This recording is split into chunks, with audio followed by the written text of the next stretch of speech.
From the WKYT studios in Lexington, this is Kentucky Newsmakers with Bill Bryant. Good morning. We're glad you're with us on WKYT. Later, a man with a powerful sounding job in Lexington says that his job should be eliminated. We're going to be meeting with the Fayette County Judge Executive John Roberts. That's a little bit later. But first on Kentucky Newsmakers, the brand new leader of the Fayette County school system, Emmanuel Manny Calk, took the reins this week, and he's all ready to get moving, visiting schools, meeting with members of the community, as well as many others. There's no time to waste. Classes start next week. And Calk wants his full attention there when students board those buses and walk through those doors. He comes to Lexington at a time of challenges for the school system, including a state audit that called out loudly for some changes. Superintendent Calk was previously the head of the school system in Portland, Maine. Superintendent Calk, welcome. It's good to see you, and thanks for being here. Thank you, Neil. Thank you for the opportunity. Appreciate you coming. First of all, tell us about yourself, your background, and what brought you to this job, and at least your interest in applying for it. You got it. A little bit about myself. Yeah, I grew up in Wilmington, Delaware, as I had shared. I grew up in public housing, single mother head of household. We dealt with food insecurity, shelter insecurity during my upbringing. And I was fortunate, as so many others, to have a great teacher by the name of Mr. Glines.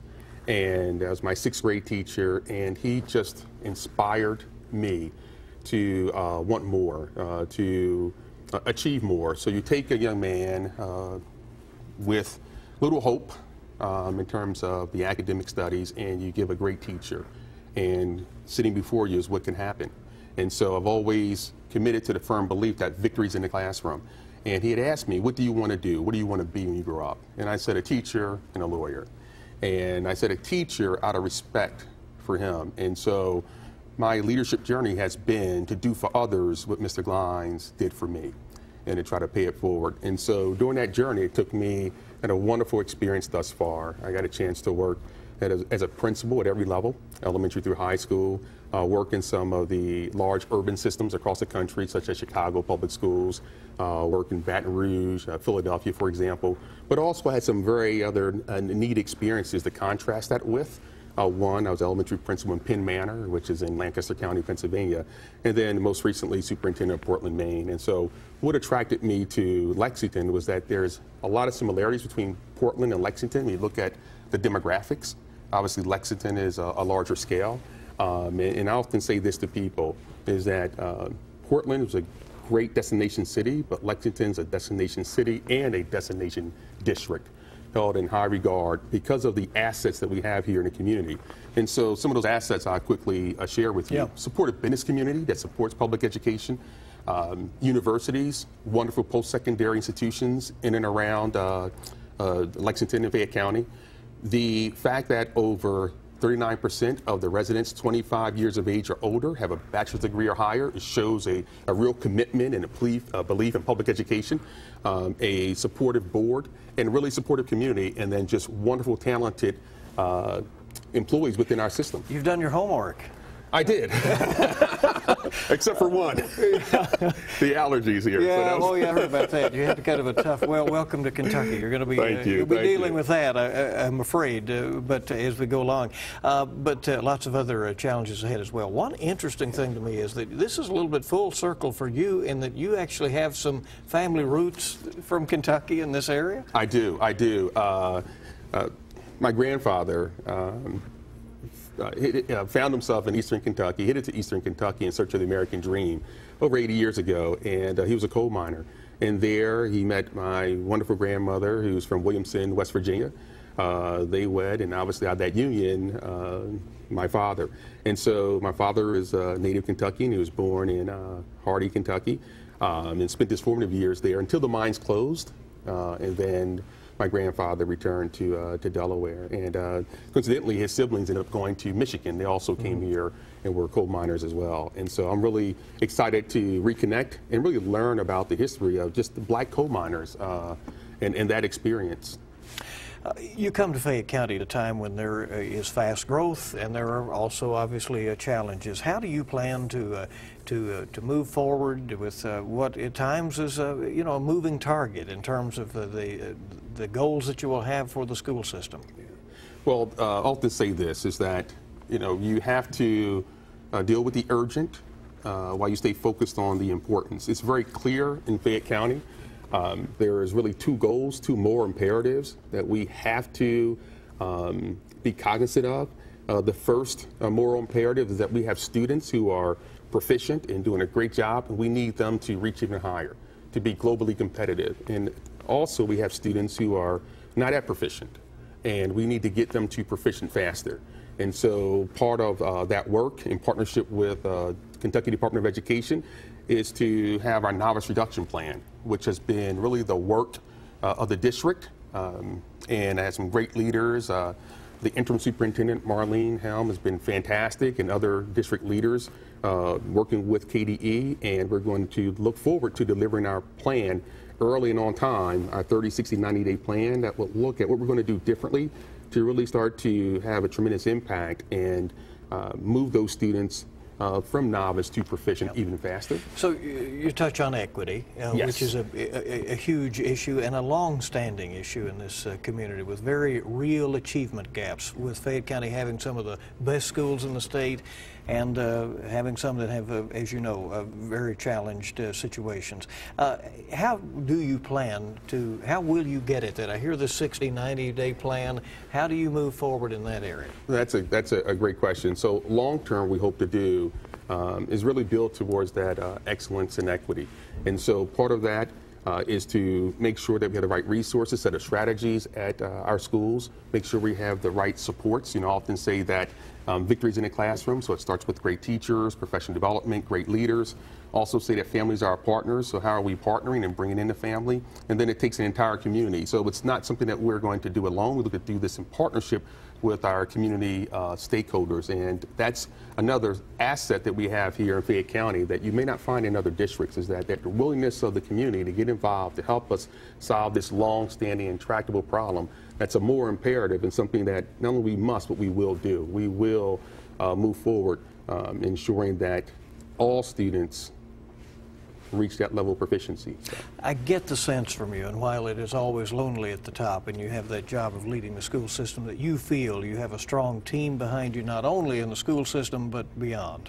I do. I think that public education benefits the public good. We know that. I think for us, looking at the scope, early childhood has to be a focus.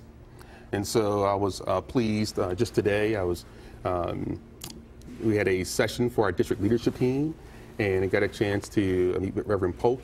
And so he has an early childhood sort of program. So one of the things, there's a commitment here in the community to ensure that we give students opportunity to start strong. We have to invest in early childhood education, have our students who start strong so they enter kindergarten with that level of kindergarten readiness, and they're ready to excel from there. And so that's important. And so to see that investment in early childhood is one, to make sure that we're getting students reading at or above grade level by the end of third grade is very important. For students who may not be there yet, what are we doing to accelerate them, to look at time differently, to look at how do we extend the learning experience in a year for them to get them where they need to be. How do you get parents to be more involved in the school system? Well, I tell you, parental involvement takes on different forms. We approach this, and I believe this is so, was that all parents want the best for their children. All parents want their children to be successful and to succeed. And for us, it's what is a proper way to outreach, to build that partnership, that we are partners in this endeavor to make sure that this child has a pathway to success. And so part of those engagement strategies, we have some schools that are employing some of those strategies. For example, during the summer, going out to the homes and meeting with parents, and knocking on the door and saying, hey, here's what the school year is going to look like, just making that first initial contact, keeping parents informed on what's going on with their child's learning. And so trying to find out what's the best way to have that school to home communication. Some of it's through technology, and so having Infinite Campus and having a parent portal so parents can go in and check. The other is making sure that we inform parents and give them the information on how their child is doing, how they're progressing more frequently, more than just an interim report or a report card or just the PTA meetings, but how do we get parents really deeply involved? And we call that getting them involved beyond sort of the bake sale. But I think here in Fayette County that we're going to employ those strategies that are going to get parents really a partner in their child's learning. Superintendent Kalk, as you know, the superintendent is expected to be a good steward of taxpayers' money. The district has been criticized very heavily by the state auditor on that front, weaknesses in communications, spending processes, some other things. I know you're aware of that going in. You go into this with your eyes wide open. How do you approach those things? Well, I look at the team that we have in place and that they responded to and the audit and looking at putting corrective measures in place to correct those deficiencies so that those problems are not reoccurring. I'm confident in our team that we have in our finance office that we have the proper protocols, procedures in place, so you won't see that to continue in going forward. I know that it's been, I think I just read last night or early this morning, in fact, that those expectations around those recommendations that were cited in Fayette County turned out to be, here's what other school districts, can learn from. And so for us, it was, training the board. I know that was part of one of the corrective action measures, as well as implementing certain procedures and processes, which we're working on and putting in place. So we're excited. We're looking to move beyond the audit and to, again, with greater transparency, show the community and our taxpayers that we're good stewards of their dollars and they're invested in the right way and they're invested in making sure students succeed. Are you one who inspects what you expect? There you go. Will you go take a look? You have to. You have to, and I'm glad you mentioned that. Part of, going back to your earlier question, my focus is really making the main thing the main thing. And so if you stay focused on the main thing, which is teaching and learning, which is making sure that we have the resources and the finances there, then you'll continue to follow just what you shared, where you would inspect what you expect. And so that's what I'm excited about. And I'm excited about the leaders that we have in the organization. And so we're ready to step up to the challenge, and we're ready to do this work in partnership with our community to ensure that every child has a pathway to success. Manny Kalk is the brand new superintendent of the Fayette County school system. We'll come back in just a moment with some fun questions. I told him it can be a tough call about when to call off school around here in the wintertime. We'll talk about that and more on WKYT's Kentucky Newsmakers in a moment.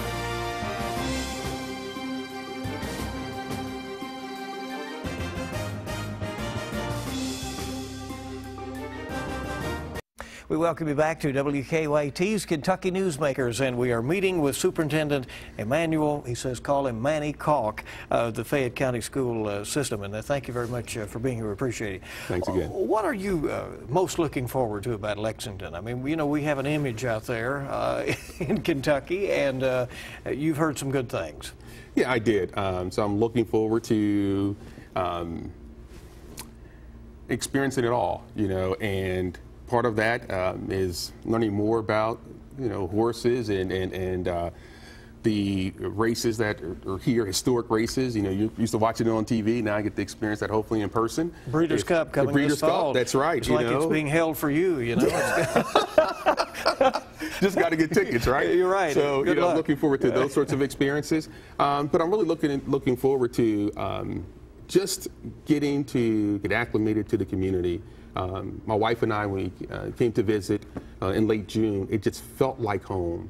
And so, for me, just getting to, connect and getting to know the people here and getting some of the experiences and just learning, sort of what is life like and what are things that we do here in Lexington.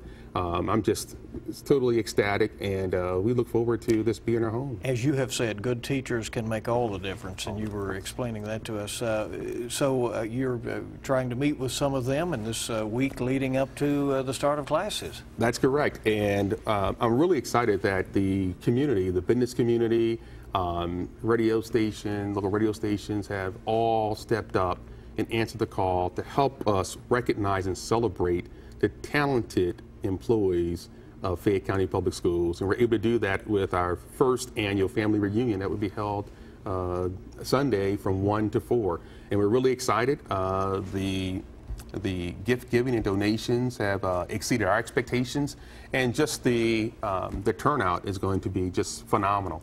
And we're very excited about that. And it's a way that the community is saying, you know, we celebrate and support public education. We support our teachers, we support our school leaders, we support our district office, we support operations, just all of our employees, and I'm really excited about that. And it's going to be a big day, and I'm really excited as that would then lend that energy and excitement will travel right all the way through to Wednesday with the start of school, which has got me certainly jazzed up. What should parents know about Wednesday? Put the kids to bed early and get those good study habits going, right? Let's get them acclimated, or get them conditioned, if you will. I'm really excited about the start of school, and I would love to, hopefully, while I'm here, and meet John Calipari and see just the excitement it is for, what is that, the Midnight Madness and basketball? Yeah, right. Yeah, you'll enjoy that. That is probably the equivalent to the first day of school for our students, for our staff. I mean, it's that level of excitement. You only have one first day of school, and students, whether it's pre-K through 12th grade, are really excited. Parents are excited as well. But more importantly, our teachers, our staff, and we want to make sure that our students, all 41,000 students, have a wonderful first day at school. And so I'm going to be out there as a servant leader, cheerleading, meeting our parents, and welcoming back our staff. Yeah. All right. I told you it will snow, but unlike you're coming from Portland, Maine, they probably were able to deal with that. We can deal with that. So around here, it's close calls sometimes on whether to have school, delays, that sort of thing. How will you make that decision? That's what everybody wants to know. Well, I tell you what, here's, it's so interesting. When I talk to, go visit elementary schools, and they say, what is the job of a superintendent? You're trying to talk to a student who's in 3rd grade, for example. And you say, you know what? And I say, for me, I'm really a champion for all children. And they look at me incredulous, like, okay, what does that really mean? So I said, well, I'm the guy who canceled school on snow days. They immediately get that. That resonates. It's not really an exact science. I mean, we try to make sure that we have the great weather forecast that can lead us and tell us about what storms coming, et cetera. And then we make the best call in terms of the safety of not only our staff, especially our bus drivers, but certainly our students as well. All right. So tough calls ahead.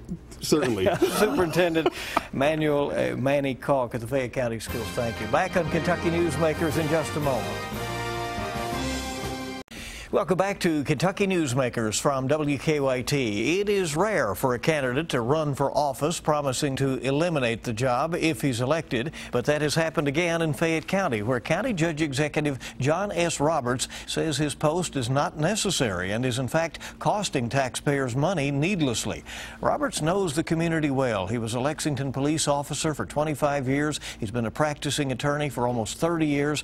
Judge Roberts says the merged urban county government makes the office of County Judge Executive obsolete, and he says the few duties that the office has could be transferred to the mayor or elsewhere.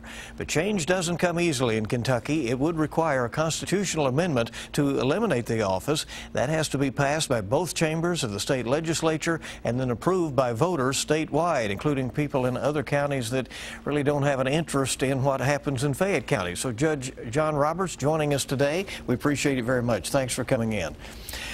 You have been elected to a post that is the most powerful position in 118 of our Kentucky counties, but not in Fayette and Jefferson counties. But it's existed this way since the merger in 1974, that there continued to be a judge executive and a fiscal court. Why should it change? Well, I think that there's several issues, but basically it's a part-time job. My budget's about $12,500. Not all of that is my income or pay for doing the job. I certainly sign extraditions for the sheriff to go somewhere else to pick some prisoner up and bring him back to Fayette County. The mayor, the vice mayor, one of the council people can do that job. That's fine.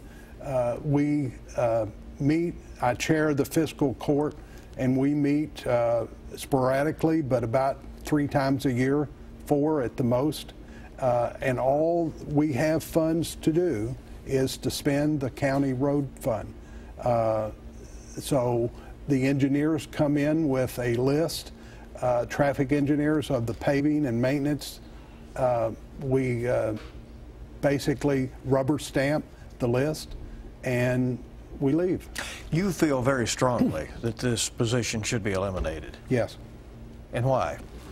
Well, there's a lot of conflicts or unknowns with the council. For instance, this matter actually came up our last fiscal court meeting, where we had a project that was on the table to be done, and Ed Lane's aide came in and said that's going to cost 64% of the road fund budget, and we just could not do that because all the road fund money needs to be spent on paving and maintenance.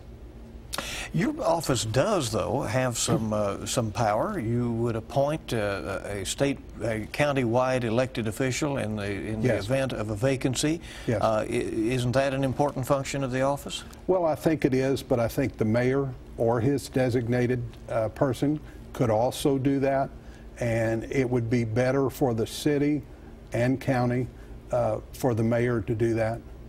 John Larson was your predecessor Yes. in this office. He also ran for the office, saying that he wanted to eliminate it, and he pushed to try to get that done and couldn't get much of a hearing in Frankfurt on that matter. Do you think you might have better success? You know, I think he went down there. He had a bill produced in the legislature all 4 years. He went down there and campaigned for that bill to pass, and just could not get any traction. I'm going to take a little bit different approach. I'm going to provide a written reason why this needs to be done and give it to all the legislators, the mayor, the governor, the mayor, and that kind of thing. And so I think this term or next legislative session we'll get it done. How high is the burden of having to explain this to voters in other counties who are completely unaffected by it? In 118 counties in the state, they don't care who the county judge executive is or whether there is a position like that in Fayette County. Will it be difficult to mount a campaign statewide on an issue that doesn't concern most people? I think so. There are other people that say that maybe we need to have less counties in Kentucky. There are other people that bring up the national situation with less congressmen or something like that. So people want less government, and they see the government taking away more taxes and doing less with those taxes. You have said to me that you think it's important that the amendment be very simple and clean, that Yes. it simply apply to Fayette County situation, and that it remove the existence of the election for the county judge executive and the fiscal court, and that be eliminated. But if you get it to Frankfurt and they start talking about some of the things that might be changed with county judge executives, you know, what's the chance that that amendment might grow larger? There has been talk, for instance, that why are they called county judges when they have no judicial powers? Things of this nature. Succession rules, this kind of thing. Well, I just think that I want to offer this proposed amendment. Obviously, I would be opposed to doing more than what you need to do to amend this bill in the legislature. And this is the only way to get this done. It has to be a constitutional amendment. In Jefferson County, they have a judge executive. I'm told that she receives no pay. What they did was they passed a statute to eliminate that job, but they still have a county judge executive, and the what happened was they passed the statute, and then they came back a couple of years later and took all of the language of eliminating the job out. And so I went to the LRC, and they said that basically we need more done with the Constitution rather than statute. You think this is a waste of taxpayers' money? Absolutely. And if you are not successful in eliminating the position, what do you promise the people of Fayette County that you will do in this term that you serve in office? Well, I'm working the job. I'm serving as county judge executive. I get extradition demands every day, and I will work the job until it's eliminated, but I believe it needs to be eliminated. And how do you move forward with this? Well, I'm talking to you now. I'm going to several organizations that I will belong to. I'll talk it up there. I'm also talking about getting with someone from the legislature where we will maybe set up some pre-legislative committee meetings and do that. Important work. It's just difficult to get people to give it much attention, isn't it? That's right. At this point. And you've had an interesting career in life. It was interesting knowing you. 25 years on the police department. Interesting years that you were there, and yes, and the legal service as well. Thanks for being with us, Judge. We appreciate it very much. Thank you. And we want to thank you for joining us for this edition of Kentucky Newsmakers on WKYT. We'll see you bright and early on WKYT this morning starting at 4:30 a.m. and you make it a good week ahead.